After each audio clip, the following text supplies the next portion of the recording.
Selamat siang Bapak Ibu Saudara. Shalom. Kita akan melanjutkan pelajaran kita dari minggu lalu ya. Saya refleksi sedikit yang dari minggu lalu ya. Jadi minggu lalu itu tentang komunikasi, bahwa komunikasi kita dengan orang yang kita layani ya.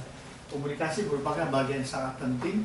Kalau komunikasinya gagal, strateginya atau pemahamannya kita terapkan itu salah, maka Injil yang kita beritakan juga akan menemukan kesulitan bagi pendengar. Sekarang dalam pelayanan penginjilan bukan hanya melibatkan komunikasi. Kalau komunikasi itu dari bagian yang menyampaikan berita. Nah, waktu berita itu sudah disampaikan, maka berita Injil itu memang harus mengubah orang yang mendengarkan kita ya. Nah, perubahan yang kita harapkan ini adalah sebetulnya perubahan dari dalam, bukan perubahan dari luar. Sebab itu perubahan dari dalam itu disebut transformasi ya. Transformasi itu sebenarnya merupakan pekerjaan Roh Kudus yang memakai seorang penasehat atau pelaku pemberitaan Injil untuk mengadakan transformasi, perubahan dari pihak pendengar. Dia orang yang mendengar itu dia mesti mengalami perubahan ya. Dan itu adalah pekerjaan Roh Kudus. Tetapi kita yang terlibat itu juga mesti punya strategi juga. Jadi bukan totally Roh Tuhan yang bekerja lalu mengubah seseorang, tetapi dia memakai pemberita Injil itu supaya orang yang mendengar itu dapat mengalami perubahan. Nah, ada dua macam pendekatan dalam mengadakan transformasi. Ya, kalau Bapak Ibu sudah lihat, itu adalah satu transformasi yang agresif, yang kedua itu adalah transformasi yang lambat. Ya. Nah, transformasi agresif, kalau kita lihat ada panah yang agak tebal itu Injil diberitakan dengan berbagai cara, lalu dia langsung menyentuh ke dalam worldview atau pandangan hidup seorang pendengar, atau masuk ke dalam hatinya ya. Demikian juga transformasi yang lambat, yang tidak agresif. Firman Tuhan diberitakan, saudara lihat ada tanda panah yang lebih halus itu juga menyentuh kepada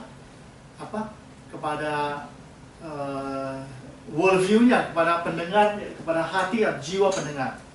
Nah, waktu kedua transformasi ini dilakukan, baik secara agresif maupun secara pelan-pelan, maka itu disebut menimbulkan trauma. Ngerti nggak? Menimbulkan trauma. Saya kasih contoh. Kalau ada seorang anak yang sakit atau seorang dewasa, remaja, pemuda yang sakitnya berat, lalu dokter itu harus mengadakan pengobatan, betul nggak? Entah pengobatan itu dengan cara disuntik atau dioperasi, pokoknya pengobatan itu harus dilakukan untuk seorang penderita penyakit itu supaya mengalami perubahan supaya terjadi kesembuhan, betul nggak? Ya, kalau mendengarkan pengobatan itu kedengarannya positif, tetapi waktu dipraktekkan, orang yang menerima pengobatan itu belum tentu happy, betul nggak? Walaupun hasilnya membuat dia happy. Saya kasih contoh yang lain. Umpamanya kita sakit gigi. Gigi kita ini memang sudah berat penyakitnya, ya kan? Sehingga akhirnya geraham kita yang paling belakang ini mesti dicabut. Nah, Anda bayangkan orang sakit gigi itu kepengen giginya sembuh, tapi harus dicabut. Ya. Nah, dokter mengadakan pencabutan gigi ini, rupanya yang ditanamnya terlalu dalam. Jadi digoyang, enggak lepas-lepas gitu. Nah, sekarang rata-rata orang itu kalau dicabut gigi itu takut. Ya kan, walaupun sudah disuntik begitu tang itu masuk, alat cabut itu digoyang itu juga menimbulkan reaksi dari individu yang giginya dicabut. Entah itu dicabut berhasil atau tidak, pokoknya nantinya itu akan menimbulkan trauma. Walaupun sudah dicabut dengan keras, lalu sesudah dia cabut dia lega, tapi dia agak trauma. Ngerti nggak? Nah, tergantung dengan dokternya. Kalau dokternya itu seorang dokter ahli, maka dia mencabut giginya dengan pengalaman yang baik yang dia miliki, maka giginya gampang dicabut.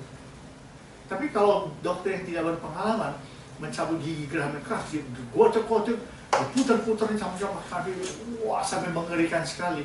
Akhirnya juga kecabut, entah dia patah, entah dia. Kemudian orang yang dicabut gigi waktu begitu pulang dia trauma.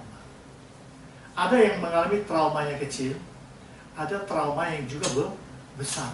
Nah itu dalam proses transformasi, waktu kita memberitakan Injil kepada seseorang, kalau kita memberitakan Injilnya secara kasar, dengan secara agresif, menantang dia bertobat, meninggalkan segala sesuatu, segala dosa penyembah ditinggalkan dengan cara yang ofensif sekali, maka dia bertobat, dia berubah, tetapi ini akan menimbulkan juga trauma.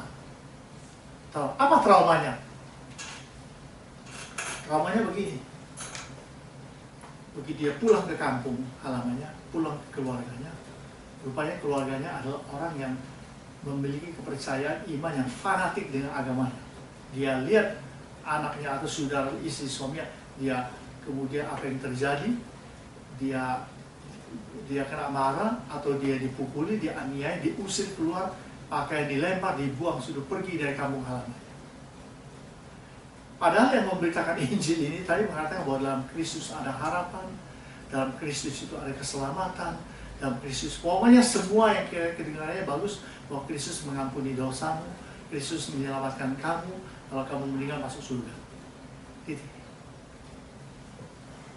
Jadi orang ini pulang ke kampung halamannya, dia diusir, disuruh keluar dari keluarganya, dimusuhi oleh seluruh saudara-saudaranya.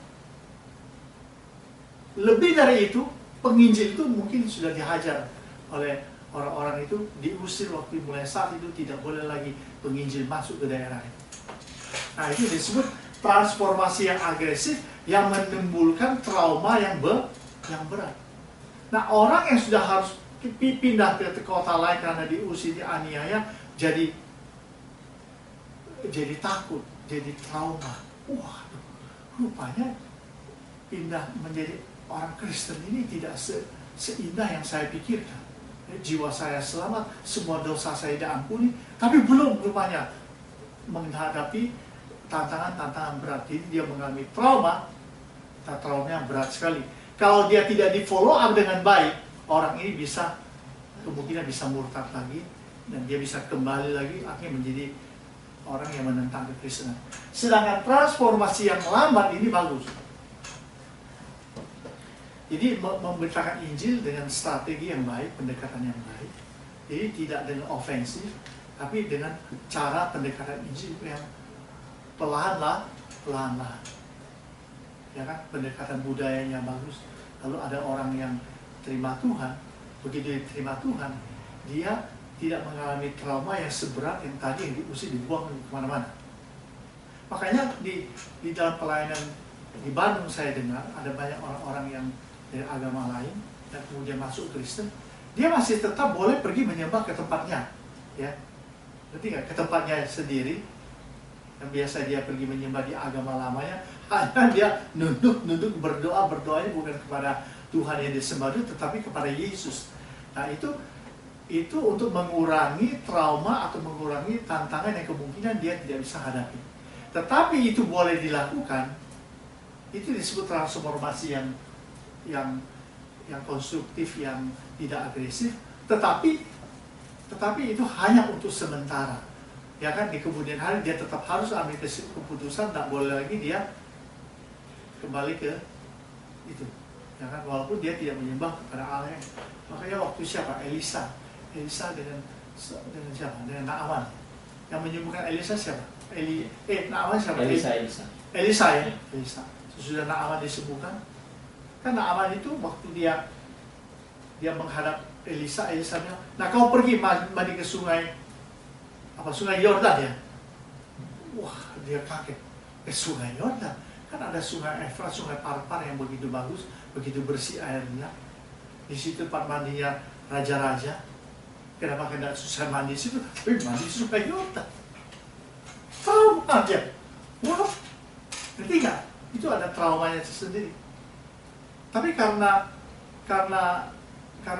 Elisa tetap itu menyampaikannya dengan baik, akhirnya dia masuk juga ke sungai Yordan 7 kali. Begitu dia bangun, dia sembuh. Nah, lihat. Lalu dia mau kasih persembahan yang Elisa bilang no, tidak. Lalu Gehazi kejar dia kan, Gehazi dapat dia punya barang-barang itu, barang-barang hadiah dari Naaman, tapi dapat penyakit kusta Naaman. Nah, sesudah Naaman disembuhkan, dia datang sama Elisa, saya ini adalah seorang panglima perang. Saya biasa menemani raja untuk masuk ke kuil Rimon. Bagaimana? Nah, saya ini kan bertugas sebagai seorang panglima, pas pampres lah, ya kan, pasukan pengaman presiden. Yang kemana pergi, rajanya harus ikuti, betul kan? Bagaimana kalau saya harus temani saya punya raja ini, saya harus sujud kepada kuil Rimon, saya tunduk aja, karena raja tunduk ya buat tunduk juga katanya. Bagaimana Elisa? Sudahlah, pergilah kau, pulanglah engkau dengan selamat. Jadi Elisa tidak mengatakan, tidak boleh, kau sama raja pun kau harus kasih tahu ya, bahwa tidak boleh, sekarang saya adalah pengikut agama orang Israel, saya tidak akan mensujud lagi ke kuil Rimon. Padahal Pak Amon bilang, saya hanya mendampingi raja ya untuk masuk ke kuil Rimon. Saya sujud, tetapi hati saya sudah tidak di penyembah berhala lagi. Kan namanya bekerja. Maka Elisa mengatakan, pergilah dengan selamat.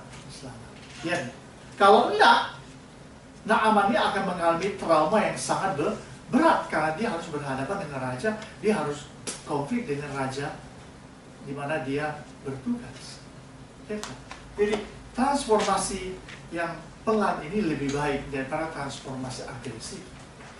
Ya. Jadi Naaman itu bertobat? Bertobat. Oh, saya kira cuma disembuhkan aja. No, dia bertobat. Dia bilang, berikan aku tanah sepasang bagal. Ya, karena dia sebagai tanda bahwa dia sudah menjadi pengikut agama Yudaisme. Nah, sekarang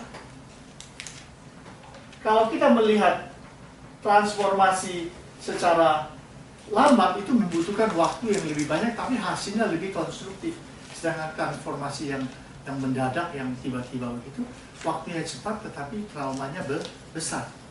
Nah, sekarang lihat, di dalam kita mengadakan transformasi, kita harus tahu, ya, entah minor atau mayor, entah kepada grup atau kepada individu, di situ ada orang kunci. Peranan orang kunci sangat penting sekali. Tahu nggak orang kunci, the key person in the society? Saya punya teman, tapi bukan teman juga, karena dia dulu kami kuliah di seminari. Dulu. Itu kan program kuliahnya kan beda-beda. Ada yang mengambil sekolah penginjil, ada yang mengambil gelar seperti kita, gelar sarjana. Kalau yang jadi penginjil itu cepat, betul nggak? 1 tahun saja dia sudah boleh pergi memberitakan Injil. Tetapi memang dia adalah orang dengan latar belakang agama lain, dia punya panggilan yang jelas dan dia jadi seorang penginjil, tapi dia menginjilnya kepada orang suku yang ada di satu daerah, saya lupa apa namanya, ada satu suku. Orang suku tahu kan? Orang suku itu orang pedalaman sekali. Di situ juga ada kepala sukunya, ada dia punya institusi kesukuannya kan, ada kepala suku, ada gini. Pokoknya semua masih primitif. Dan dia pergi memberitakan Injil di sana. Bagaimana memberitakan Injil? Rupanya saya dengar dari cerita dia, gimana ya? Jadi dia ke sana melayani, akhirnya dia menikah dengan anak kepala suku itu. Kepala suku itu kan punya anak perempuan. Jadi dinikahi sama dia, maka dilayanilah keluarga itu karena dia menikah sama anaknya. Akhirnya kepala sukunya juga ikut Jadi Kristen. bertobat terima Tuhan. Kepala sukunya terima Tuhan, seluruh sukunya tinggal ngikut. Itu namanya melayani dengan menggunakan orang kunci. Orang kunci. Jadi penting sekali orang kunci itu. Ya kan? Saya dulu sering melayani di Brasilia, di Sao Paulo, di Brasil. Ada beberapa kota kami suka pelayani ke sana. Setiap summer saya suka ke sana. Karena saya pergi sebulan, 3 bulan, 6 bulan yang terakhir. Jadi berkali-kali. Jadi di situ banyak orang-orang Indonesia Chinese. Ya kan? Mereka pindah ke Brasil itu karena peristiwa PP10 dulu. Ya kan? Sudah lama. Jadi waktu PP10 itu mereka keluar dari Indonesia. Ya kan? Ada yang pergi ke Cina, pulang ke Cina, nah itu yang lebih banyak menderita karena akhirnya masuk ke, dipikir di situ sudah enak, tahu-tahu dia harus jadi petani, tidak bisa keluar lagi, tapi terperangkap. Ya ada juga yang tidak jadi pergi ke Cina, belok pergi ke Jerman, begitu sampai ke Eropa, turun naik kapal dulu,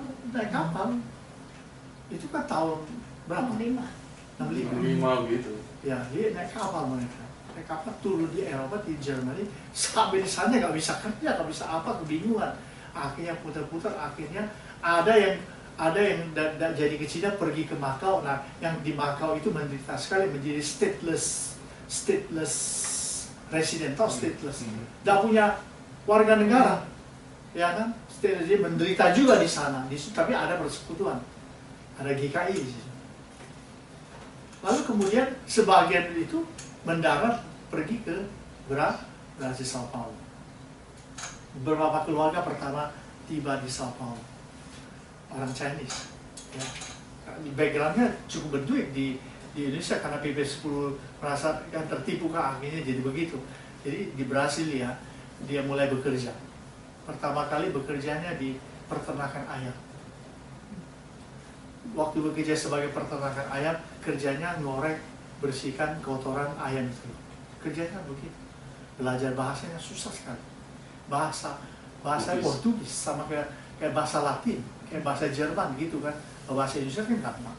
Jadi pertama kali bekerja, kerja keras, kerja berat, keluarga ini, lalu kemudian pertama kerja membersihkan kotoran ayam, ya kan. Yang kedua, naik tingkatnya, dia mengumpulkan kotoran ayam, dijajikan pupuk, lalu dijual. Akhirnya naik lagi, akhirnya bukan lagi menjual kotoran ayam jadi pupuk, tetapi sudah memiliki peternakan ayam. Lihat nggak perkembangan?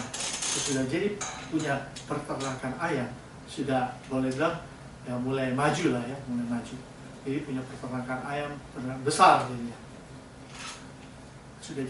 Sudah punya peternakan ayam, kemudian berkembang usahanya jadi real estate, membangun rumah-rumah seperti KB Home itu. Ya kalau KB Home kita berkebesaran usaha ini membangun rumah dijual, kemudian punya financial company, kemudian punya toko bangunan yang besar karena dia ada seorang real estate, pengusaha real estate, dia bangun murah, jadi daerah itu develop, lalu dia punya toko bangunan yang besar. Kemudian, nah itulah salah satunya, dia adalah keluarga itu adalah saudaranya yang punya agen tunggal Honda Accord di Indonesia, yang sudah meninggal orangnya. Jadi orang kaya. Jadi keluarga ini menjadi orang kunci dalam pemberitaan Injil kami. Jadi sesudah dia berhasil di sana, dia panggil semua saudaranya, keponakannya, apa semua besar. Pokoknya dia panggil untuk datang ke berhasil kerja sama dia, dikasih modal berhasil, berhasil bekerja, akhirnya berhasil. Di satu kota itu semua orang Indonesia itu adalah orang-orang yang berhasil. Berapa keluarga di sana? Ya, saya sudah lupa, cukup banyak. Tidak banyak juga, tapi lumayan lah. Kalau gereja itu, satu gereja bisa penuh. Dia semua saudara bersaudara. Yang mendatangkan ini siapa? Bapak itu tadi. Bapak dari keluarga itu tadi. Dia panggil saudaranya, dia panggil saudara istrinya, saudara suaminya, dia punya menantu, dia punya pokoknya semua dia panggil dari Indo. Semuanya jadi orang berhasil juga oleh karena bantuan dari keluarga ini. Jadi saya kebetulan di situ ada sebuah gereja kecil dipimpin oleh satu misionari. Jadi saya diundang tahun 93. Pertama kali saya masih single, jadi saya pergi pelayanan di sana, melayani di antara orang Indonesian Chinese. Begitu saya pergi kedua, jadi saya mulai penginjilan kepada keluarga bapak ini yang dia panggil. Dan dia inilah orang kunci, the key person. Jadi dia orang kunci yang seperti ini kan punya wibawa, punya harga diri tersendiri kan, karena semua yang berhasil itu atas dia. Dia bawa saya, lalu mampir ke rumah semua dia punya saudara-saudara. Begitu saudara-saudaranya juga berhasil gitu ya. Begitu saya datang dengan dia langsung masuk ke, kalau ada toko dia punya saudara, dia langsung masuk toko, telah masuk ke rumah dia, duduk di ruang tamu, suruh saya duduk. Ya. Pastor Halim duduk di sini, dan dia tarik yang punya toko itu, dia tarik sini, kumpul semua, duduk di sini. Pastor Halim mau bicara. Bapak itu dia orangnya baik, tapi dia sudah disegani oleh semua saudara-saudaranya. Jadi itulah. Jadi saya injili. Akhirnya mereka ke gereja, mereka terima Tuhan. Pergi lagi ke rumah yang lain. Pokoknya kalau dia masuk rumah itu tak ada permisi lagi, langsung masuk ke ruang tamu, langsung dia suruh saya, dia minta Pastor Halim duduk di sini, dia panggil semua dia punya saudara-saudara duduk di sini. Pastor Halim mau bicara. Jadi saya injili mereka. Lalu mereka terima Tuhan, sama dia punya anak muda, saya baptis mereka. Berkali-kali saya pergi, akhirnya habis semua seluruh keluarganya itu dicapai oleh Injil. Itu orang pun jadi key person. Dalam satu keluarga itu mesti ada key person, betul kan? Nah, key person itulah yang biasanya yang kalau dia terima Tuhan kita layani, seluruh keluarganya bisa datang kepada Tuhan. Jadi ini berbicara soal transformasi ini tadi. Jadi transformasinya ini, kalau transformasi dengan menggunakan orang kunci bagus. Tapi kalau tidak ada orang kunci itu tidak gampang kan? Maka itu ada transformasi agresif dan lambat. Transformasi agresif itu membawa trauma, karena waktu di Injil itu terlalu bersemangat, paksa orang, ngancam orang sekalian, betul kan? Ngancamnya begini, kalau malam ini kau meninggal dunia ditabrak mobil, bagaimana kau ke surga atau ke neraka? Ya dia takut. Saya sudahlah, daripada saya ditabrak malam ini mati, lebih baik saya terima Tuhan. Nah, jadi dia ketakutan. Ya kan? Ada juga sesudah dia di Injil, terima Tuhan, masuk ke dalam keluarganya, dia diusir, dilempar semua barang, suruh pergi. Dia harus keluar dari pekerjaan, pindah kota. Jadi dia trauma kan? Trauma itu namanya. Dia kan, kok mengiring Yesus kok begini? Saya pikir mengiring Yesus dapat damai, dapat sejahtera, jiwa diselamatkan, dosa diampuni. Ini enggak, sudah terima Yesus, dipukulin orang, diusir keluar dari seluruh keluarganya, keluar dari pekerjaannya. Dia mengalami trauma. Tapi kalau transformasi yang pelan, ini saya mengulangi sedikit, transformasi itu pendekatannya friendly, tidak agresif gitu, dia terima Tuhan, tapi dia juga tidak mengalami pengalaman seperti bapak satu itu tadi, yang diusir, dipukuli, dikeluar, diputus hubungan dengan keluarga, masukin di sinar harapan lagi, si anu tidak lagi besar. Nah, itu menjadi sebuah trauma yang berat. Di dalam kita memberitakan Injil, memang kita harus berhati-hati, kita harus menggunakan pendekatan transformasi yang tidak menimbulkan trauma yang berat. Trauma tetap harus ada. Betul nggak? Dia tidak suka sama istrinya, dibenci sama suaminya, itu semua trauma. Itu kan semua trauma. Betul nggak? Pernah nggak mendengar itu kesaksian? Saya pernah sampaikan ada orang Afrika, tapi dia dari latar belakang Muslim. Jadi istrinya ini menerima Yesus jadi orang Kristen. Suaminya itu pejabat bank. Ini diceritakan oleh Billy Graham. Pernah dengar kan? Sudah lupa. Jadi suaminya marah sama istrinya yang sudah jadi Kristen ini. Lalu suaminya ini pejabat bank berusaha bagaimana mencelakakan istrinya. supaya istri ditangkap polisi atau mau gimana kan. Bapak pejabat bank ini memegang kunci bank. Kalau setiap kali bank itu pergi, dia punya kunci untuk keluar masuk karena dia adalah seorang pejabat yang tinggi di bank. Dia punya kunci. Dan hanya dia, tidak ada orang bisa pegang kunci bisa masuk bank kecuali dia. Jadi dia mau mencelakakan istrinya. Jadi dia pulang dari bank itu, banknya tidak dia kunci. Banknya tidak kunci. Kuncinya itu dia gantung di dapur. Dia gantung di dapur. Satu kali dia pikir, bagaimana caranya supaya bank ini kalau dirampok istrinya masuk bui kan. Jadi dia titipin istrinya kunci ini, dia gantung, habis itu dia curi lagi kunci ini. Dia curi lagi kunci ini, pagi-pagi dia pergi ke satu telaga, satu danau, kunci ini dia buang ke danau ini, ke telaga ini dia buang. Dengan harapan nanti bank itu dirampok, istrinya tahu bahwa dia taruh kunci, istrinya disalahkan. Waktu dia buang kunci itu ke telaga itu, ada satu ikan besar telan kunci itu tadi. Nah jadi biasa, hari-hari biasa itu orang memancing ikan bawa ke pasar. Jadi datanglah fisherman itu mancing-mancing ikan, dapat ikan yang bagus menelan kunci bank itu. Jadi ikannya dibawa ke pasar. Lalu ibu ini pagi itu pergi ke pasar untuk membeli ikan. Kebelilah ikan yang sudah menelan kunci ini. Jadi dibawa ke rumah, dipotong. Kenapa ada kunci bank? Ibu itu nggak pikir banyak, Gantung lagi. Dia gantung lagi di sana. Suaminya Kaget. sore-sore malam dia pulang. Dia lihat masuk dapur. Dia lihat ada kunci yang dia lemparkan itu. Dia hampir pingsan lihatnya. Akhirnya dia semaput juga karena dia kebingungan kenapa kunci yang sudah saya lempar ke telaga itu bisa nongol digantung kaki di sana. Dia ngomong sama istri, akhirnya dia bertobat. Masuk Kristen juga. Dia bertobat jadi anak Tuhan. Dia bertobat.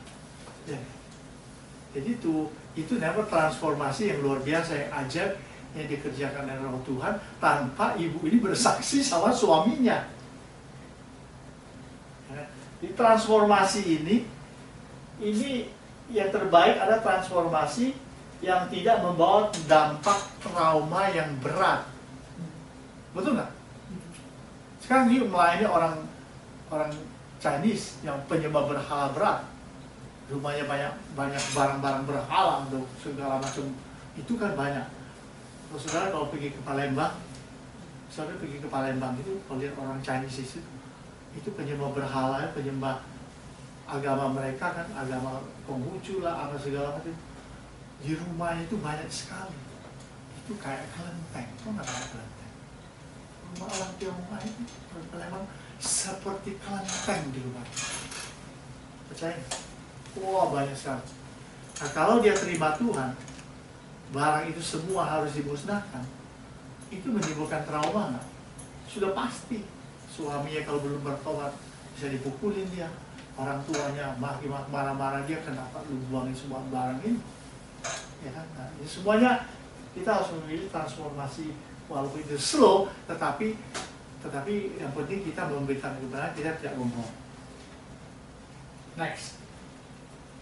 Apabila tidak terjadi transformasi dengan orang berdosa tersebut, maka apa yang terjadi?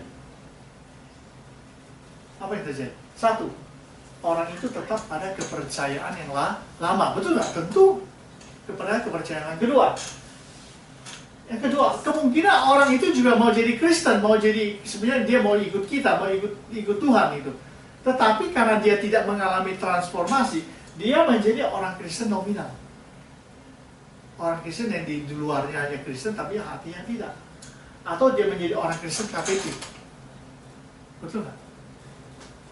Atau menjadi orang Kristen yang hanya lahir Kristen saja. Orang lahir Kristen itu orang tidak mengalami transformasi. Nanti saya jelasin.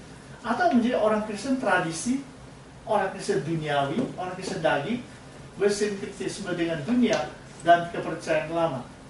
Dicampur, dia masih campur dengan dia punya kepercayaan lama.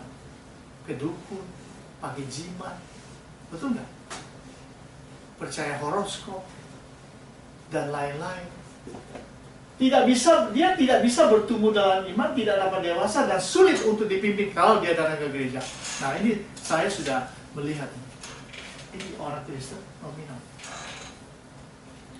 Bagaimana pengalaman pertobatan kita? Nah, ini pengalaman pertobatan lahir baru sangat penting sekali. Bukan karena orang tua sudah Kristen, maka saya Kristen, saya ke gereja jadi orang baik. Itu bukan transformasi. Itu Kristen keturunan. Yang disebut transformasi itu adalah kita ini dilayani Tuhan. Tuhan melayani kita, dan kita mengalami, kita sadar bahwa kita orang berdosa, lalu kita bertobat, kita terima Tuhan dalam hati kita. Ya. Nah, itu yang disebut transformasi. Kalau hanya orang itu, hanya karena orang tua Kristen, dari kecil dia sudah Kristen, dia orang baik, semua baik. Nah, itu orang Kristen yang lahir Kristen, biological Christian, bukan newborn Christian. Ini bedanya. Jadi maka saya mengatakan bahwa orang ini dalam kehidupan imannya sulit, pertumbuhannya susah, dia tidak bisa dewasa. Karena begini, transformasi itulah yang dapat mengubah hidup seorang berdosa dan membawa dia mengenal Tuhan. Jadi mata rohani terbuka sehingga dia bisa mengenal Tuhan. Dari situ dia bisa bertumbuh dalam Kristus, dia bisa mengiringi Tuhan dengan betul. Kalau enggak, dia lahir sebagai orang Kristen, dia jadi orang baik, tapi bukan anak Tuhan. Ngerti nggak? Jadi ini jelas sekali, saya sudah lihat. Ya. Apabila terjadi transformasi dalam diri orang berdosa, maka orang berdosa mengalami perkembangan baru, menjadi anggota kerajaan Allah dan anggota gereja yang komited, dapat bertumbuh dalam iman dan berbuah, dapat dipimpin dan setia, ia melayani sesuai dengan Tuhan. Ini penting sekali. Makanya ya, kita harus akui banyak orang-orang Kristen di gereja-gereja Indonesia, orang Kristen yang belum lahir baru, hanya label Kristen. Itu yang lebih berat, hanya label Kristen. Saya waktu masih kecil itu, saya sudah ke gereja. Saya sekolah di gereja baptis. Saya kan sekolah baptis, saya SD sampai ke SMP. Nah, Anda tahu, waktu saya masih kecil, paling rajin ke sekolah minggu. Setiap tahun tuh saya pasti dapat hadiahnya itu. Di gereja, kalau absen yang paling banyak, yang paling setia di gereja, pasti dapat hadiah. Dan saya selalu dapat. Dan itu bukan hadiah yang dibagi-bagi, yang penting anak-anak senang. Enggak, ini berdasarkan absen. Kalau di zaman sekarang kan pokoknya semua anak-anak di hari Natal, semua panggil, semua dapat hadiah. Kalau dulu di gereja baptis, waktu saya sekolah, ikut ke gereja, tidak seperti itu. Hanya yang absen yang paling tinggi dalam 1 tahun, itu baru dapat hadiah. Tapi, apa yang terjadi? Alkitab saya baca, ikut drama. Tetapi tahu nggak? Masih belum mengenal Tuhan. Orang tua saya pergi ke dukun, ya saya ikut. Dia pergi ke sana, ya saya ikut. Saya ikut semua, tapi di rumah masih baca Alkitab, hari Minggu tetap ke gereja. Tahu nggak kenapa? Karena belum lahir baru. Jadi memang firman Tuhan yang didengar itu hanya sebuah pelajaran yang menarik, cerita dari Alkitab tentang Sakius, Abraham, Ishak, Ismail, semua tahu. Dan guru sekolah minggu saya juga begini. Kalau mengajar sekolah minggu itu melakoni cerita-cerita Alkitab memang luar biasa. Sampai saya ingat guru saya itu yang wajahnya sampai hari saya nggak mungkin dia sudah meninggal. Bagaimana dia mengajar tentang Kain dan Habil, bagaimana Habil itu ditikam, bagaimana si Habil tikam, Habil jatuh. Ini sampai sekarang saya ingat dia punya cara dia mengajar sampai hari ini. Wajahnya sampai saya ingat guru saya itu, saudara. Tapi hidup kekristenan saya seperti itu. Menyembah berhala, pokoknya nggak keruan-keruan. Tapi hari Minggu saya gereja. Itu yang disebut orang Kristen yang belum kaya baru. Tapi waktu tahun 80, saya ikut satu persekutuan. Lalu saya dilayani oleh hamba Tuhan itu. Jadi saya betul-betul mengerti bahwa menyembah berhala itu sudah tidak boleh. Baru saya sadar bahwa, waduh, jadi orang Kristen itu sebetulnya mengenal Yesus sebagai Tuhan dan Juru Selamat pribadi satu-satunya itu sangat berbeda sekali. Disitulah saya mengalami pertobatan dan pembaharuan hidup, kelahiran kembali. Saya bertobat mulai hari itu. Sudah mulai hari itu juga saya tidak pernah lagi mau menyembah arwah yang orang tua saya serah. Mulai saat itu saya tidak pernah lagi, dan saya tahu betul saya bisa membedakan yang mana yang dari Tuhan, yang mana yang bukan dari Tuhan. Nah, ini yang saya sebut adalah pertobatan yang lahir baru. Kalau enggak, apa yang terjadi? Sama aja. Sesudah saya SMP, sudah saya besar. SMA kelas 1, sebelum saya belum pindah ke Jakarta, saya kan sudah ikut gereja Kingmi. Ada satu couple dari Filipina jadi misionari di Palembang. Dia punya gereja yang namanya gereja Kingmi. Tahu kan gereja Kingmi? Saya ikut ke gereja, main drama, baca ayat Alkitab di depan gereja. Tapi belum mengenal Tuhan. Baru saya mengenal Tuhan waktu saya mau lulus SMA. Sesudah saya pindah ke Jakarta, ada hamba Tuhan yang melayani saya. Saya terima Tuhan dalam hidup. Saya tahu saya orang berdosa, lalu ada pelepasan. Karena banyak punya pasar, jadi pelepasan. Dan itu mengalami kelahiran kembali. Makanya kehidupan rohaninya bisa bertumbuh. Ngerti berdoa, ngerti ke gereja, melayani. Ada pertumbuhan yang bagus. Dan saya tidak melihat ini di dalam hidup orang-orang Kristen di California, di Amerika. Kebanyakan tradisional. Karena orang tua sudah Kristen, dia Kristen. Dan itulah yang sebetulnya menjadi sumber dari masalah-masalah yang terjadi di dalam gereja. Kebanyakan itu datang dari orang-orang Kristen yang belum bertobat, tetapi dia adalah orang baik. Dia adalah orang baik, ke gereja aktif, melayani, tapi di situ pada ujung-ujungnya sumber konflik itu ada semuanya di sana semua. Karena dia tidak mengenal kebenaran. Kasih aja dia tidak bisa membedakan kasih dunia dan kasih yang menurut konsep Alkitab. Nah ini, jadi itulah ya. Jadi ini yang sangat penting bagi kita. Nah, saya lanjutkan supaya saya bisa selesaikan pelajaran ini. Nah, berikutnya ini adalah teori perubahan budaya. Setiap manusia dalam dunia ini punya budaya. Dengan teori ini membuktikan bahwa setiap orang itu bisa berubah.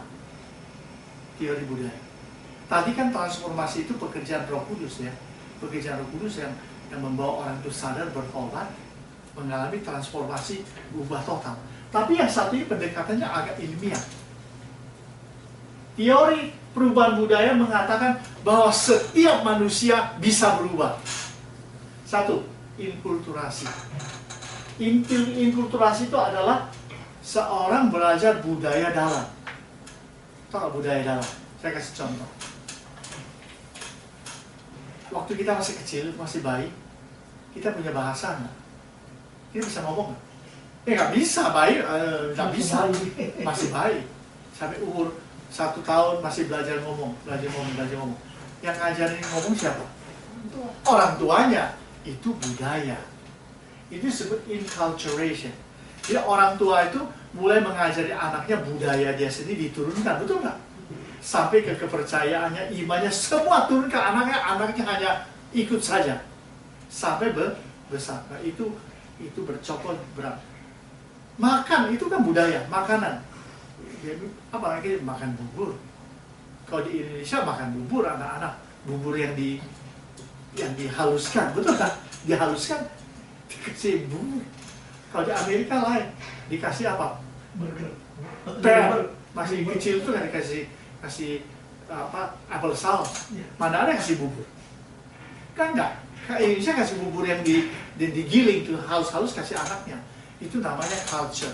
Jadi anak-anak orang itu bisa belajar budaya dan menjadikan dia menganut satu budaya tertentu yang mendarah daging termasuk iman.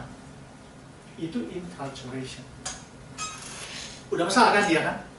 Udah besar. Cara berpakaian itu kan budaya. Orang tuanya suruh kasih dia batik. Nah, itu budaya.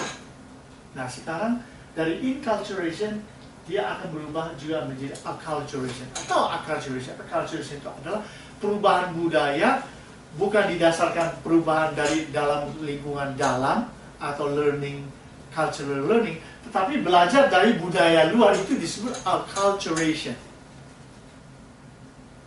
Rupanya anak ini sudah lulus SMA, ya, dikirim orang tuanya ke US, ya kan? Dia kuliah di sini. Apa yang dia pelajari? Di budaya luar masuk sekarang, budaya orang tuanya sudah masih ada, tapi budaya luar dia masuk. Dia belajar apa? Dia belajar bahasa Inggris. Lama-lama bahasa Indonesia dia lupa, atau dia masih ingat sedikit-sedikit. Kayak anak-anak kita belajar makanan di Amerika, belajar budaya Amerika. Jadi acculturation itu terjadi. Dan apa yang terjadi sesudah mengalami acculturation? Kemudian dia beradaptasi dengan budaya di US, sehingga dia punya dua identitas budaya, satu Indonesia, satu Amerika. Saya lupa istilah budaya baru, apa istilahnya? Sesudah dia beradaptasi, lalu dia menganut budaya di sini, tetapi dia punya budaya Indonesia masih ada, karena dia masih tetap makan nasi. Jadi ada dua identitas budaya. Nanti lama-lama kalau dia seumur hidup dia tinggal di Amerika, maka budaya Barat akan lebih dominan. Tapi kalau di kemudian hari dia pulang ke Indonesia, dia berkarya di Indonesia, maka dia kembali kepada budaya dia semula. Jadi dengan teori ini mengatakan bahwa everybody can change. Nah sekarang waktu Injil diberitakan dengan satu individu ini, yang dia hadapi apa? Dari orang ini budaya. Pertama bahasa, kedua makanan, ketiga tingkah laku. Sikap tingkah laku itu adalah mencerminkan budaya dia, karena orang Jawa, orang Jawa Tengah, pokoknya orang Jawa Tengah, Jawa Timur, orang Jawa paling tidak bisa menjadi nomor satu. Ya, itu budaya. Kecenderungannya rendah hati, karena dulu banyak dijajah kan, akhirnya hanya banyak kan orang-orang taat, ya kan? Tetapi kalau orang Batak lain, paling tidak bisa kalau menjadi nomor dua, karena ingin selalu semua ingin jadi nomor satu. It is a fact. Apalagi kalau dia itu belum bertobat, memang itu tidak bisa digeneralisasikan. Maka sampai hari ini Presiden Amerika Indonesia itu selalu orang Jawanis. Ngerti nggak? Dia lebih salah, dia nggak otoriter. Tapi kalau digabung juga nggak bisa. Kalau digabung, nomor satu sama yang mana yang lebih kuat, kuat, yang mana yang lebih kuat, itulah yang akan menelan yang lemah. Itu dasarnya. Yang mana yang lebih kuat akan ditelan oleh yang lemah. Ya, nah, ini teori perubahan bahwa everyone can change. Satu melalui transformasi. Transformasi mesti melalui, makanya transformasi itu pendekatan Injil harus melalui budaya. Jelas nggak? Kalau melalui budaya, the culture can change. Kalau transformasi masuk dengan berita Injil, dia bisa berubah. Kayak kita bisa berubah. Kita bertobat, terima Tuhan. Budaya yang diturunkan oleh orang tua kita sudah stop. Budaya penyembah berhala, budaya penyembah arwah-arwah, kita sudah stop karena kita change. Coba saudara lihat jemaat saudara, sampai di mana perubahannya? Perubahannya nampak di mana? Perubahannya nampak kepada kalau dia betul-betul bertobat dan lahir baru. Kalau orang yang bertobat dan lahir baru, maaf ya, pertumbuhan rohaninya bagus. Dia bisa bertumbuh rohani dan dalam mengiringi Tuhan, dia bisa enjoy. Dia tahu berdoa, dia tahu ini tanggung jawab rohaninya, dia tahu ini maintenance rohani, dia harus ke gereja, dia belajar, dia taat kepada Tuhan, dia taat kepada gereja, dan pertumbuhan rohaninya bagus, dan dia lebih mudah dipimpin. Maaf, bukan saya mengatakan orang yang memberontak gereja susah dipimpin, orang Kristen KTP, tetapi saya sudah menyelidiki dengan teori ini, teori transformasi ini saya sudah selidiki bahwa kebanyakan orang yang tidak bisa bertumbuh dan mengenal Tuhan di luar adalah orang Kristen yang belum lahir, yang tidak melewati proses transformasi, tetapi hanya Kristen lahir, Kristen KTP. Ya kan? Anda susah untuk melayani karena mata rohaninya belum terbuka. Jadi dia bisa mengikuti Anda hanya untuk sementara, tapi kemudian keinginannya tidak terpenuhi, kemudian terjadi gejolak, terjadi konflik, begitu terus, begitu terus. Nah, makanya saya mau bilang sama saudara, saya berdiskusi kalau nggak salah 2 minggu lalu ya. Nah, Anda bisa, saya sendiri sudah bisa menilai bagaimana kualitas rohani. Umpamanya, Anda memberi persembahan, betul kan? Lalu persembahan itu Anda pertanyakan, apa yang dilakukan gereja terhadap Anda punya persembahan? Sebetulnya ini bukan pertanyaan hanya di sini. Ini banyak pertanyaan. Bukan hanya di satu gereja. Yang lain-lain juga mempertanyakan. Waktu saya melayani misi, waktu saya kasih 9 misi, 2 sesi di gereja Pak Estrom, itu juga dipertanyakan sama saya. Ngerti nggak? Ada orang punya banyak uang, lalu dia mempersembahkan uang itu kepada gereja. Ya kan? Lalu gereja itu tidak bisa memanage. Ya kan? Kemudian dia marah. Nah, maka saya tanya, waktu kita memberi persembahan itu, sebenarnya kita persembahkan kepada siapa? Kepada Tuhan atau kepada manusia? Kepada Tuhan. Karena Tuhan melihat yang hati yang memberi, bukan melihat berapa jumlah yang kamu kasih. Karena Tuhan punya langit bumi, he doesn't need that. Karena Tuhan punya value itu kan tinggi sekali. Jadi yang menjadi ukuran Tuhan itu adalah ketaatan, bukan jumlah. Jadi orang salah. Kalau orang melihat jumlah, maka dia bukan orang taat. Tapi kalau dia taat, maka jumlah itu tidak dipermasalahkan. Ngerti nggak? Perpuluhan kah? Mau 2/10, 20, kata dia menjadi orang taat, itu masalah hati. Maka Tuhan itu lebih concern dengan hati daripada dengan semua jumlah. Makanya dia waktu bicara dengan orang yang memasuki persembahan di kota persembahan di bait Allah, dia bilang, nih ada orang yang berduit masukin uang dari seluruh kelimpahannya dia masukin. Tapi orang janda miskin ini masukkan 1%. Lalu yang mana yang lebih baik? Jadi, yang 1% itu. Karena dia sudah memberi dari seluruh nafkahnya, this is yang terakhir dia kasih, habis terakhir dia kasih, dia mati. Kayak perempuan janda di Sarfat yang kasih Elia makan. Itu roti 1 tepung itu sama minyak itu makanan terakhir. Makanan terakhir. Kalau dia tidak beriman kepada Tuhan, kalau dia tidak memberikan dengan sungguh-sungguh dari hatinya, tidak mungkin dia lakukan itu. Karena kalau habis dia makan, dia mati. Karena itulah makanan terakhir. Mendingan makan itu dia reserve untuk anaknya.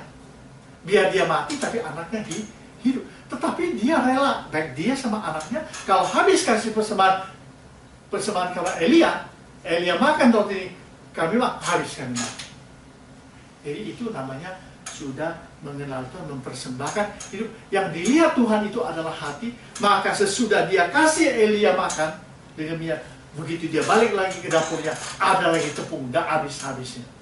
Lihat ya, kelimpahan itu equal dengan obedience. Obedience result abundant blessing. Tapi kalau orang ingin abundant blessing daripada obedience, duniawi. Itu duniawi. Maka ini rahasia yang ini hanya diketahui oleh orang yang sudah mengalami transformasi. Oke ya, ini dikasih teruskan. Sedikit lagi. Apa definisi penginjilan? Injil itu berasal kata evangelion. Evangelion, good news. Ya, itu bagus. Evangelion itu good news. Atau euthanasia, itu baik, thanatos itu death. Jadi meninggal dengan baik. Kalau euthanasia, kalau orang yang sudah sakit dan sudah tidak bisa tertolong lagi, dikasih obat untuk euthanasia, thanatos. Ya. Berarti Injil yang disebut kabar baik itu adalah melalui salib Kristus, damai dengan Allah, damai dengan sesama manusia, damai dengan diri sendiri, dan damai sama lingkungan. Nah, ini yang disebut Injil. Injil itu berita yang membawa orang itu berdosa. Kalau sudah bertobat, dia damai dengan Allah, dia damai dengan sesama, dia damai dengan diri sendiri, dengan damai dengan lingkungan. Tapi kenyataannya kan tidak seperti itu. Banyak kan orang yang damai dengan Allah, damai dengan diri sendiri, tapi tidak damai dengan sesama, tidak damai dengan lingkungan. Kan begitu. Nah, penginjilan, tim penginjilan. Ini Yesus mengutus orang memberitakan Injil. Nah, ini sebenarnya dia menunjukkan sebuah strategi bahwa dalam memberitakan Injil sebaiknya dilakukan dalam bentuk tim ministry, maksudnya lebih dari satu. Ngerti nggak? Sendirian boleh, tapi yang lebih baik itu adalah kalau ada dua orang. Kalau kita pergi menginjil orang, dua orang, satu bisa berdoa, satu melayani. Kalau satu lemah, satu menguatkan. Jadi dalam bentuk tim, jadi dia kuat. Mereka punya ide, saling tukar pikiran, saling mendukung, saling menolong. Sehingga penginjilan, tim penginjilan bergerak tanpa menunggu orang datang. Inisiatifnya ini, ayat 1 itu bilang, Yesus mengutus mereka pergi. Yesus pergi, so get out here, pergi. Berarti dia inisiatifnya sendiri untuk pergi, bukan menunggu orang datang. Itu penginjilan. Ketiga, ini penginjilan pergi untuk Tuhan besar. Yesus bilang, tuaian banyak, tetapi pekerja sedikit. Minta kepada Tuhan yang punya Tuhan yang punya Tuhan supaya dia mengirimkan kepadamu penuai-penuai. Nah, ini tim penginjilan pergi untuk Tuhan besar. Maksudnya ini mungkin timingnya. Ada tuaian besar tuh ada timing, kadang-kadang belum ada timingnya. Ada satu penginjil, saya lupa namanya, dia melayani di India selama 35 tahun, tidak ada satupun yang bertobat. Siapa namanya lupa, orang Inggris, Livingstone. Tel Osborne apa itu, saya lupa namanya. Jadi dia pulang dari India, pulang ke Inggris. Frustasi dia. Ya astaga, tidak ada orang yang dia menangkan selama 30 tahun lebih. Lama kan di India 30 tahun lebih. Jadi dia frustrasi.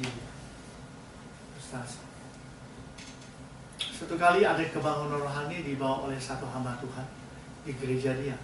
Jadi dia frustrasi. Frustrasi tau. Udah 30 tahun, tak ada yang bertobat, ya pulang. Jadi dia sudah uring-uringan lah, pokoknya sudah give up.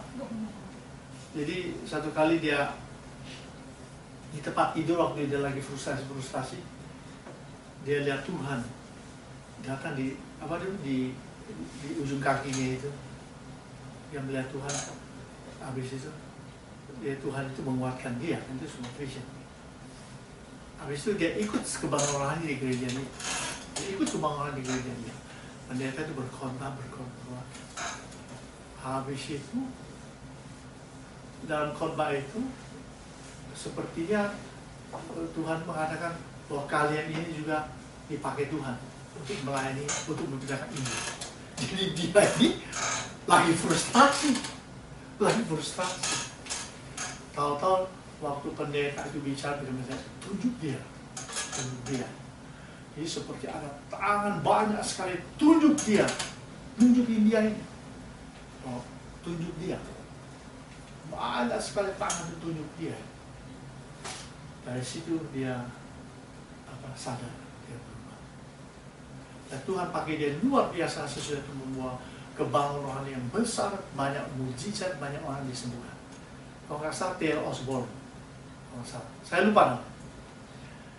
Tim penginjilan pergi Tuhan besar, tim penginjilan akan menghadapi peperangan rohani. Nah ini dia, ayat 3. Dia akan masuk kota, dia ada ayat yang mengatakan apa saya lupa. Ya, dalam Lukas yang tadi kalau sudah baca, dia akan menghadapi orang yang menolak dia, ya kan? Yang menolak dia, yang membenci dia, apa pokoknya dia ayat. Jadi tim penginjilan ini kalau pergi akan menghadapi peperangan rohani. Terus tim penginjilan bergantung pada pemeliharaan Tuhan. Jangan kau bawa apa-apa sebagai bekalmu dalam perjalanannya. Kalau mampirlah di mana orang menerima kamu, makanlah apa yang disediakan bagimu.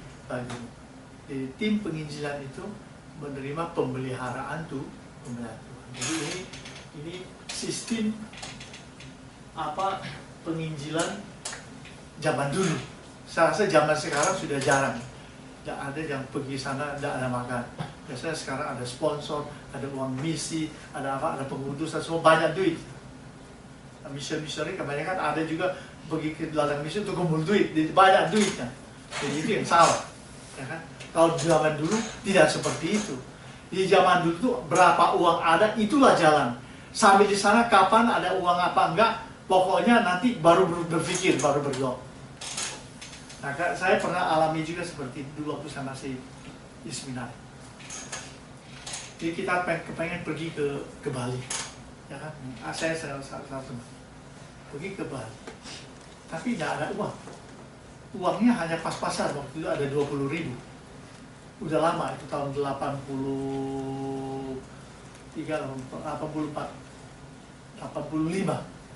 Jadi kami pergi ke Bali. Jadi kami estafet. Jadi uang yang ada ini dari Jakarta kami pergi ke Cirebon. Sebelum sampai Cirebon kami mampir dulu. Ya. Tapi ada orang yang dikenal. Orang yang dikenal lalu bikin persekutuan. Kami ikut persekutuan. Kami tinggal di situ. Besok kami berangkat lagi sampai ke Cirebon. Di situ ada pelayanan kecil, lalu ada berkat, semua naik bis lagi, terus estafet gitu.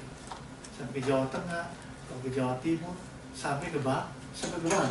Dari Bali akhirnya masih bisa pulang ke Jakarta dengan uang yang sangat minim. Tapi zaman sekarang orang tidak akan lakukan itu. Pokoknya semua uang tiket pulang pergi semua sudah harus cukup. Di mana tinggal di hotel dan semua sudah harus ada duitnya. Beda. Tim penginjilan pergi dengan tujuan tunggal. Tujuan tunggal itu adalah untuk membenarkan Injil. Tim penginjilan dapat datang membawa damai sejahtera bagi kamu. Kalau masuk ke dalam rumah, katakan damai sejahtera bagi kamu. Dia membawa damai. Artinya membawa damai untuk membawa berita kabar baik. Tim penginjilan bukan individu, tetapi itu keluarga. Apabila kamu masuk ke rumah itu house. Masuk ke rumah, ya kan? Nah, berarti itu family. Kemudian tim penginjilan menetapkan persahabatan dengan orang Kristen. Apabila kamu masuk ke rumah itu, katakan damai sejahtera bagi kamu, tinggallah di situ, makanlah apa yang disediakan bagimu. Nah, ini dia, membuat persahabatan. Tim penginjilan membawa persekutuan dengan jiwa-jiwa. Apabila dia menerima kamu, tinggallah di situ dan bikin persekutuan. Tim penginjilan membuat persekutuan jiwa-jiwa. Tim menerima dukungan dari orang non-Kristen. Makanlah apa yang diberikan kepadamu.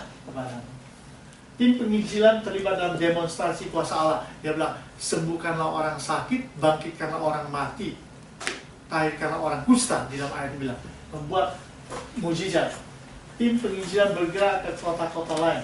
Apabila kamu ditolak di satu kota, pergilah ke kota yang lain. Tim penginjilan mengumumkan ketuhanan daripada Kristus. Nah, itu selesai. Jadi, kalau dia menolak kamu, kebas karena debu kaki itu menyatakan judgment, ketuhanan Kristus. Kemudian amanat agung Yesus Kristus, Matius 28. Dia mengatakan karena apa? Amanat agung dilakukan itu karena Kristus telah disalibkan dan telah bangkit. Karena itu pergilah beritakan Injil. Yang maksud pergilah itu, ini dalam bentuk aorist participle.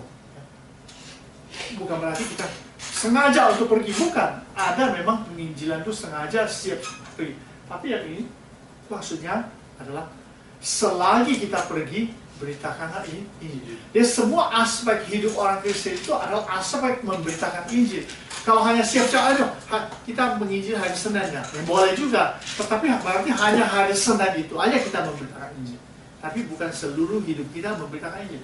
Maka selagi engkau pergi bekerja, selagi engkau di bus, selagi engkau naik taksi, selagi engkau pergi, beritakanlah Injil.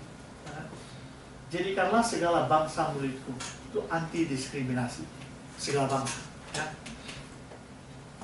Kecuali Tuhan mempercayakan kita untuk menginjili kelompok khusus, suku-suku khusus yang Tuhan percayakan kepada kita. Itu beda, itu bukan diskriminasi, itu panggilan.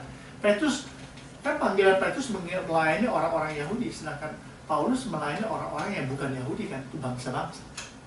Itu panggilan. Kristus telah mati untuk semua orang, jadi segala etnik harus dicapai, all etnik. Jadi kalau segala bangsa muridku, tujuan penginjilan adalah pemuridan atau church planting. Ini adalah penginjilan yang bertanggung jawab. Dia penginjil dan juga membuat persekutuan. Kalau ada yang bertobat, lalu church planting, itu namanya penginjil yang bertanggung jawab. Bukan memberitakan Injil ditinggal, sudah nanti dia bertumbuh sendiri, nanti Tuhan tumbuhkan. Itu boleh juga, tapi itu kurang bertanggung jawab. Penginjilan itu harus didoakan orangnya, harus didoakan di Injil, didoakan begitu kan, sampai Tuhan mengubah dia. Baptislah mereka, ini proses menjadi murid. Baptislah mereka, kalau sudah bertobat, baptis, kemudian ajarlah mereka melakukan ajaran Yesus. Yang diajarkan adalah Alkitab. Dan aku menyertai engkau. Allah selalu memimpin, melindungi, dan hadir dalam pemberitaan Injil. Bahwa ini fakta, ini sebuah fakta yang nyata. Bahwa dalam pemberitaan Injil ada kuasa Tuhan yang hadir. Itu kita sudah alami waktu kita masih single. Kita memberitakan Injil, kita mendoakan orang itu sampai orang itu terima Tuhan, sampai orang itu dilepaskan. Di situ kuasa Tuhan itu hadir, nyata, jelas sekali. Sangat visible lah, sangat bahwa kuasa Tuhan itu memang ada di situ. Tapi itu melibatkan doa, melibatkan puasa, ya. Praktek penginjilan pribadi. Model pertama. 1. Mencari sasaran. Berarti kita berada di segala situasi. 1. Cari sasaran dulu dong. Ya kan, kita pergi di mana? Siapa yang mau kita layani? Mengadakan pendekatan awal, ini A, pemberitaan Injil. Lalu B itu pendengar kan. Nah, antara pemberita Injil dan pendengar itu ada di dua tempat yang berbeda kan, di dua situasi budaya yang beda. Sedangkan pendengar itu melindungi dirinya dengan budayanya. Dan sedangkan pemberita Injil yang A ini adalah orang asing, berkenalan langsung melalui pemberitaan Injil. Dia belum kenal dengan B, dia masih di luar. Ya, kalau langsung di PI kan belum ada perkenalan awal, menimbulkan penolakan. Karena dia masih orang luar, orang asing. Sedangkan pendengar itu selalu melindungi dirinya dengan budaya. Kita melindungi diri dengan apa? Dengan budaya kita. Tahu nggak budaya kita? Kepribadian kita, cara kita respon sama orang. Ada orang asing ini. Wah, ini bahaya nih. Wah, ini orang siapa ini? Penipu nggak ini orang? Kayak gitu kan? Itu kita sudah melindungi diri kita dari orang yang memberitakan sesuatu. Lalu kemudian terjadi perdebatan. Betul nggak? Kalau langsung kan berdebat. Loh, saya ini kan bukan Kristen. Kenapa kok kekristenan kamu mengajarkan saya, sedangkan saya kan percaya begini. Terjadi perdebatan. Kalau dia menghasilkan pertobatannya itu seringkali mungkin ini pertobatan emosional, psychological. Ya kan? Saya psikologi aja, hanya emosional saja. Tetapi menciptakan tembok yang lebih besar, maka ini disebut membawa orang itu untuk pindah agama. Jadi kalau kita menginjili orang, kita jangan paksa orang. Kalau kita paksa orang, dia kemungkinan ikut kita, tapi dia pindah agama, dia bukan transformasi. Ngerti nggak? Dia pindah agama, dia dari Buddha dia pindah Kristen. Lagi udah deh, saya jadi Kristen. Bukan itu tujuannya. Tujuannya supaya dia bertobat, diselamatkan, itu tujuannya. Jadi ini pendekatan ini kurang bagus. Coba lihat pendekatan berikutnya.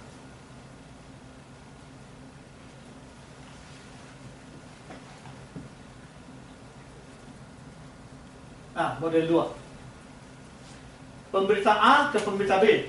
Pemberita A harus memasuki kehidupan pendengar. Dia masuk ke dalamnya. Makanya kan tadi saya kasih teori acculturation sama inculturation tentang perubahan budaya itu. Ya kan? Karena kalau kita memberitakan ini, kita orang luar, bukan orang dalam, karena kita orang luar, ya, memasuki kehidupan pendengar. Ada penolakan nggak? Ada. Ya kan, kita masuk dalam hidupnya, kita bicara apa masalahnya, apa pekerjaan, pokoknya kita buat teman, kita harus masuk ke dalam hidupnya. Menimbulkan penolakan tapi ringan, tidak seperti tadi, pum, ditolak mentah-mentah. Karena siapa orang asing penipu kali ini, dia bilang gitu. Lalu pemberita Injil memahami kondisi B, dipahami kondisinya, kebutuhannya apa, budayanya dipahami. Kemudian persahabatan, lalu persahabatan mungkin saling terbuka. Ini sudah jadi insider. Tadi yang satu itu outsider. Kita harus menjadi insider seperti makanya berubah akulturasi dan inkulturasi itu bahwa dia bisa berubah sebetulnya. Ya kan, dia bisa berubah. Terus, tapi ada melewati proses waktu. Jangan lupa ada proses waktu. Nah sekarang yang terjadi adalah pendengar B, pemberita A sudah di dalam satu kotak, sudah masuk ke dalam dia punya kotak, masuk ke dalam. Dia sudah pemberita ini sudah menjadi orang dalam, kan saya bilang menjadi insider, penerimaan oleh B sudah terima dia. A masuk ke dalam hidup B, A dipercayai oleh B. Nah sekarang kalau sudah buat, dia sudah percaya sama saya. Nah ini penting.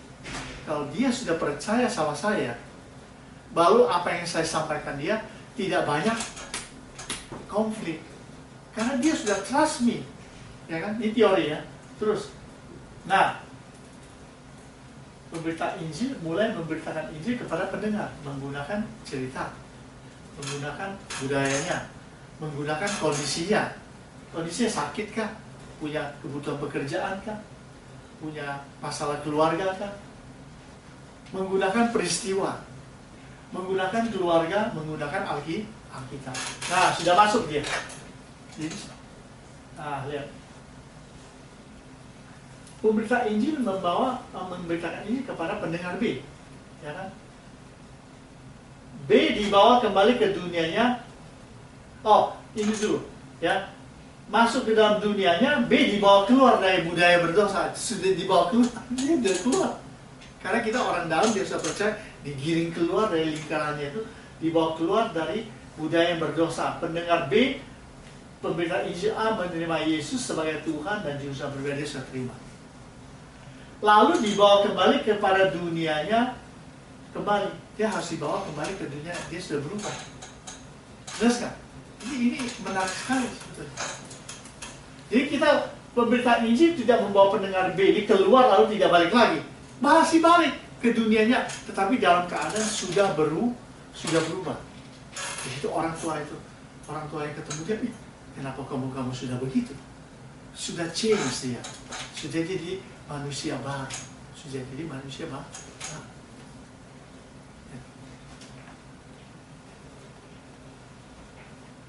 Nah ini strategi untuk menginjil orang Tionghoa.